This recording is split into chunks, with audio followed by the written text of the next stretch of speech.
Karibu Kasako Media. Msemaji wa Wizara ya Mambo ya Nchi za Nje wa Urusi, Maria Zakharova, amesema madai yote kuhusu droni za Urusi kuonekana katika anga ya Ulaya hayana msingi wala hakuna ushahidi unaothibitisha hilo.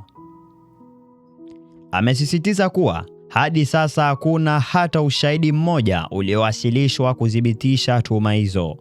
Kauli yake imejiri baada ya droni za Urusi kudaiwa kupiga jengo la makazi ya watu wa nchi Romania, ambayo ni mwanachama wa Umoja wa Ulaya.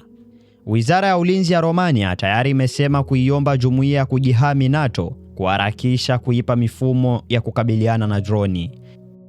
Huku hayo yakiarifiwa, rais wa Ukraine inayopambana na uvamizi wa Urusi kwa miaka 4 sasa amesema anaiunga mkono Romania na kutoa wito wa shinikizo zaidi kuwekwa dhidi ya Urusi ili kuachana na vita vyake alivyoviita vya kichokozi. Ikumbukwe kwamba usiku wa kuamkia Ijumaa Mei tarehe 29 mwaka 2026, droni ya Urusi aina ya Geran 2 ambayo ilikuwa sehemu ya msafara wa mashambulizi dhidi ya bandari za Ukraine ilivuka mipaka na kuingia nchini Romania. Droni hiyo ilianguka na kulipua kwenye ghorofa ya 10 ya jengo la makazi ya watu katika mji wa Galati uliopo kusini mashariki mwa Romania na kusababisha majeruhi mawili na hofu kubwa kwa raia. Hili lilikuwa tukio la kwanza la droni la Urusi kupiga eneo lenye idadi kubwa ya watu ndani ya nchi ya Romania tangu vita vianze.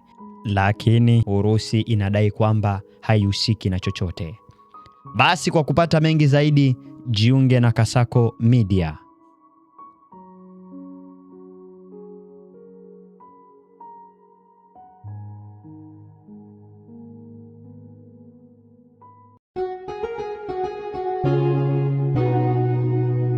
Kasako Media, tunaangazia maisha, tunaandika kesho.